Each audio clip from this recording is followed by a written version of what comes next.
Hello friends, welcome back ஸ்பெயினிஷான நண்பர்களே. எனக்கு இந்த வீடியோவில் மிக மிக முக்கியமான ஒரு எச்சரிக்கையான ஆன்மீக விஷயத்தை தான் ஆஸ் யூஷுவல் நாம் பார்க்க போகிறோம். அதை பார்க்குறதுக்கு முன்னாடி என்ன நியூஸ் அப்படிங்கிறத இன்ட்ரோ மூலமா சொல்கிறேன், நோட் பண்ணிக்கோங்க. நாளை நாள் தேதி பார்த்தீங்கன்னு வச்சுக்கோங்களேன், பிப்ரவரியுடைய 6ஆம் தேதி. அதே போல் தமிழ் மாதம் குரோதி ஆண்டுடைய 10வது மாதமான தையுடைய 24ஆம் நாள். அதே போல் நாளை நாள் கிழமை பார்த்தீங்கன்னு வச்சுக்கோங்களேன், வியாழக்கிழமை. ஆக்சுவலி நாளை நாள் வரக்கூடிய இந்த வியாழக்கிழமை சாதாரணமாக வரக்கூடிய வியாழக்கிழமை கிடையாது. தையினாவே நிறைய சிறப்புகள் இருக்கும். அதில் நாளை நாள் தையில் ஒரு சிறப்பான நாள் தான். நாளை நாள் தையில் வளர்பிறையுடைய கார்த்திகை விரதமானது வந்திருக்கு. இந்த கார்த்திகை விரதம் சாதாரணமாக வரக்கூடிய விரதம் கிடையாது, வியாழக்கிழமை வரக்கூடிய விரதம். இது குரு கார்த்திகை விரதம் என்றும் அழைக்கலாம்.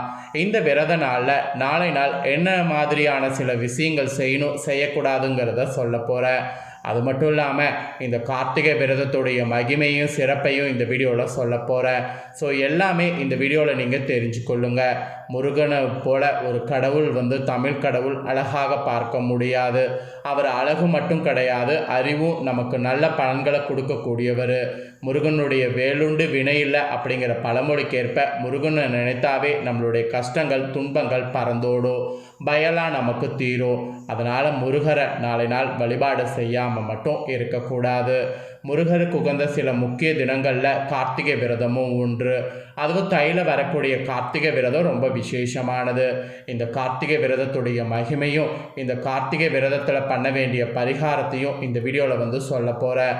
இது ரொம்ப சிம்பிளாக ஈஸியாக இருக்கும். இதை செய்கிறதுனால நம்ம தலை விதி கண்டிப்பாக மாறும். அதே போல் குரு வியாழக்கிழமையில் வர்றதுனால சில விஷயங்கள் கண்டிப்பாக நாளை நாள் செய்தால் நல்லது என்று சொல்லப்பட்டிருக்கு. அதே நேரத்தில் சில விஷயங்கள் செய்யக்கூடாது என்று சொல்லப்பட்டிருக்கு. ஸோ என்ன செய்யணும் என்ன செய்யக்கூடாது அப்படிங்கிறது எல்லாமே விளக்கமாக இந்த வீடியோவில் ஷேர் பண்ண போகிறேன். எல்லாத்தையுமே தெளிவாக இந்த வீடியோவில் தெரிஞ்சுக்குங்க. ஸோ தெரிஞ்சு பயனடைங்க. ஃபஸ்ட்டு நாளை நாள் இந்த கார்த்திகை விரதத்துடைய மகிமையை ஷேர் பண்ணுறேன், அதை தெரிஞ்சுக்குங்க. இது தை கார்த்திகை விரதம்.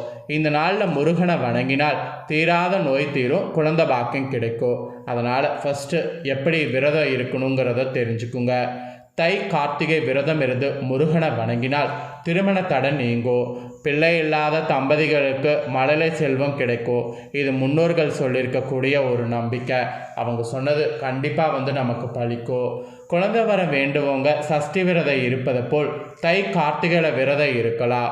கிரக தோஷங்களால் திருமணம் ஏற்படக்கூடியவங்க, கொடிய நோயினால் பாதிக்கப்பட்டவங்க, பதவிகளில் உயர்வான நிலையை பெற வேண்டும் என நினைப்பவங்க, இவங்க எல்லாருமே கார்த்திகை விரதம் நாளை நாள் இருந்தீங்கன்னா நினைத்தது உங்களுக்கு நிறைவேறும். எல்லாத்துக்கும் மேலே கேட்ட வரத்தை தந்தருள்வார் அந்த முருகப்பெருமான். அது மட்டும் இல்லாமல் மனிதர்களாக பிறந்த நம்ம அனைவருக்குமே திருமணம் நடைபெற வேண்டும். கடவுள் அருளால் பிள்ளை செல்வம் கிடைக்க வேண்டும். இதுதான் நாம் விரும்புவோம். ஏதாவது ஒரு தடையோ தோஷமோ இருந்தால் இந்த இரண்டுமே நமக்கு அவ்வளோ சீக்கிரம் அமையாது. இப்படி இருக்கிறவங்களாம் தை கார்த்திகை தினத்தில் விரதம் இருந்து முருகனை வணங்கினீங்கன்னா நிச்சயம் கைமேல் உங்களுக்கு பலன் கிடைக்கும். திருமண தடையெல்லாம் உங்களுக்கு நீங்கும். பிள்ளை இல்லாத தம்பதியர்களுக்கு உடனடியாக மழலை செல்வம் கிடைக்கும். இதெல்லாம் முன்னோர்கள் நம்பிக்கையாகவே கூறி வைத்திருக்கிறாங்க.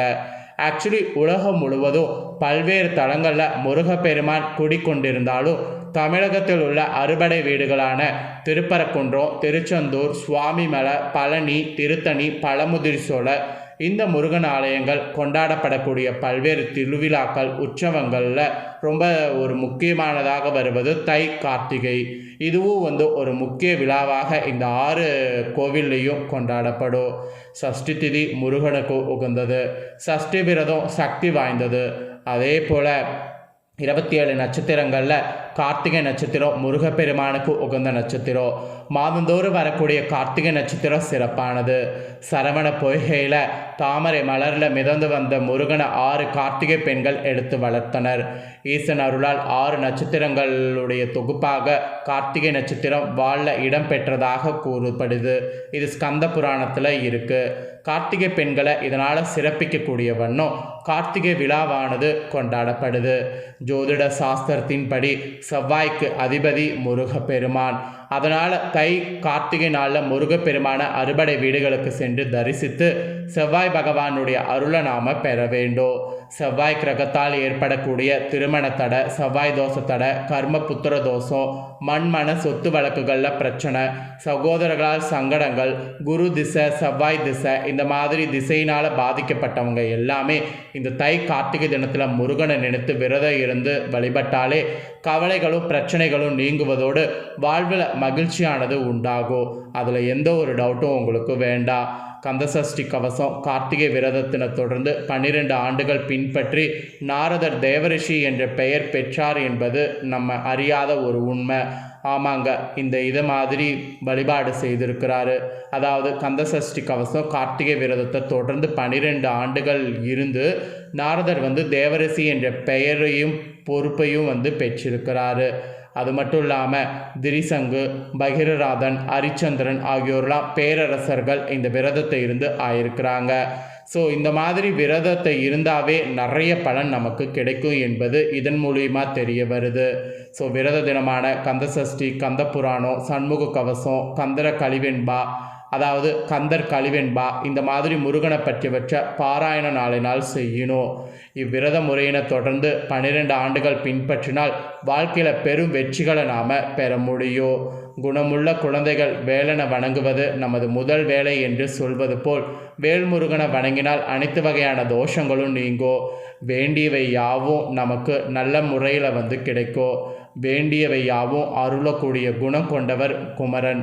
அவரை கார்த்திகை நட்சத்திரமான நாளை நாள் விரதம் இருந்து வழிபாடு செய்தீங்கன்னு வச்சுக்கோங்களேன், நிறைவான அறிவு, நிலையான செல்வம், நீண்ட ஆயுள், அன்பு, பண்பு இதெல்லாம் உங்களுக்கு கிடைக்கும். நிறைந்த வாழ்க்கை துணை, நல்ல குணமுள்ள பிள்ளைகள், இது எல்லாத்தையுமே அருள்வாரும் முருகப்பெருமான். கண்டிப்பாக நாளை நாளை மிஸ் பண்ணிடாதீங்க. நாளைய தை கார்த்திகையில் விரதம் இருந்து முருகனை வழிபாடு செய்தீங்கன்னா வேண்டிய வரங்கள் உங்களுக்கு கிடைக்கும். முருக பக்தர்கள்லாம் நாளைய புண்ணிய தீர்த்தங்களில் நீராடி முருகனை வழிபாடு செய்வாங்க. நாமளும் அந்த மாதிரி வழிபாடு செய்யலாம். பழனிலெலாம் பக்தர்கள் சண்முக நதியில் நீராடி முருகனை வணங்கி தங்களுடைய விரதத்தை பூர்த்தி செய்வாங்க. விரதம் இருக்கிறவங்க கடைபிடிக்க வேண்டிய பொதுவான விரத முறைகளே இதற்கு பொருந்தும் என்றாலும் உப்பில்லா உணவை எடுத்துக்கொண்டு நாளை கார்த்திகை விரதம் இருப்பது சிறப்பானது. இது உயர்வாகவும் கருதப்படுகிறது. தை கார்த்திகை தினமான நாளினால் ஆலயத்துக்கு சென்று முருகனை வழிபட்டால் வேண்டியவையெல்லாம் கிடைக்கும். அது அறுபடை வீடுகள் மட்டும் கிடையாது. தமிழகத்தில் எந்த முருகன் கோவில் இருந்தாலும் அங்கே போய் வழிபாடு செய்யலாம். குழந்தை செல்வம், திருமணம் ஆகியவெல்லாம் நீண்ட நாள் பிள்ளை செல்வம் இல்லாத பெண்மணிகள்லாம் நாளை தமிழ் மாதத்தில் 10வது மாதமான தை கார்த்திகையில் தமிழ் கடவுள் முருகனை மனமாற நினைத்து விரதம் இருந்து வழிபட்டால் உங்களுடைய மூடிய கருப்பை திறக்கக்கூடிய கட்டாயம் குழந்தை பிறக்கும். இது தை பிறந்தால் வழி பிறக்கும் என்று கூறியிருக்கிறாங்களே, அதற்கேற்ப உங்களுக்கு நல்லது நடக்கும். ஸோ இதுதாங்க மகிமை சிறப்பு. இவ்வளோ மகிமை சிறப்பிறக்கக்கூடிய நாளை வியாழக்கிழமை கட்டாயம் 3 விஷயம் பார்த்தீங்கன்னு வச்சுக்கோங்களேன், செய்யணும் செய்யக்கூடாது என்று சொல்லப்பட்டிருக்கு. ஸோ அது என்னங்கிறத சொல்கிறேன், அதை நோட் பண்ணிக்கோங்க. நாளை நாள் வீட்டில் பார்த்தீங்கன்னு வச்சுக்கோங்களேன், ஒட்டடை படிந்திருந்தால் உங்கள் கண்களில் பட்டால் அதை நாளை நாள் சுத்தம் செய்யக்கூடாது.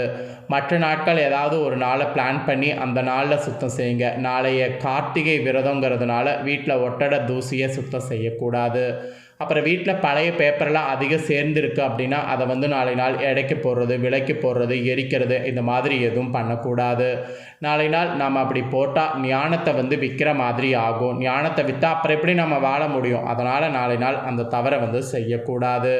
அப்புறம் நாளை நாள் குருவை வழிபாடு செய்யணும், மதிக்கணும். குருங்கிறது நமக்கு மேலே இருக்கிறவங்க, நமக்கு சொல்லித்தரவங்க, அவங்க நம்ம ஆசிரியர், பெற்றோர், இந்த மாதிரி யார் வேணாலும் இருக்கலாம். அவங்கள நாளை நாள் அவமதிக்கக்கூடாது, அவங்கள கஷ்டப்படுத்தக்கூடாது. எல்லாத்த விட நாளை நாள் அசைவம் சாப்பிட்டு கோவிலுக்கு செல்வது பாவம். கோவிலுக்கு சென்று விட்டு அசைவம் சாப்பிடுவது பாவம். அதை நாளை நாள் செய்யக்கூடாது. குருவருள் நிலைத்து இருக்க வேண்டும் என்றால் நாளை வியாழக்கிழமை அசைவம் சாப்பிடாம தான் இருக்கணும். அப்படி தவிர்த்துக்கிறது தான் உங்களுக்கும் சரி, உங்களுடைய சுற்று வட்டாரத்துக்கும் சரி நல்லது. அதனால் இதை நாளை நாள் மறக்காமல் பெண்கள் பெண்கள் ஆண்கள் எல்லாருமே ஃபாலோ பண்ணுங்கள். ஸோ இதுதாங்க நாளை நாள் செய்ய வேண்டிய விஷயங்கள். ஸோ நாளை நாளுடைய சிறப்பு, நாளை நாளுடைய மகிமை எல்லாமே தெளிவாக இந்த வீடியோவில் வந்து ஷேர் பண்ணிட்டேன். ஷேர் பண்ணதை தெரிஞ்சிருப்பீங்க. ஸோ தெரிஞ்சதுக்கேற்ப நடந்து பயன்பெறுங்க. நெக்ஸ்ட்டு வரக்கூடிய வீடியோலாம் நாளை நாள் இன்னும் என்னெல்லாம் பண்ணுங்கிறத நான் ஷேர் பண்ணுறேன். அதெல்லாம் தெரிஞ்சுக்க நம்ம சேனலை சப்ஸ்கிரைப் பண்ணாமல் இருந்தீங்கன்னா சப்ஸ்கிரைப் பண்ணி பெல் பண்ண ப்ரெஸ் பண்ணி சப்போர்ட் பண்ணுங்கள். நான் போகிற எல்லா தாள்களுமே உடனுக்குடனே தெரிஞ்சு பயனடையலாம். ஸோ மறக்காமல் சப்ஸ்கிரைப் பண்ணாமல் இருக்கிறவங்க சப்ஸ்கிரைப் பண்ணி பெல் பண்ண ப்ரெஸ் பண்ணுங்கள். நெக்ஸ்ட் இதே போல் சுவாரஸ்யமாக வேறு ஒரு வீடியோவில் சந்திக்கிறேன். நன்றி, வணக்கம்.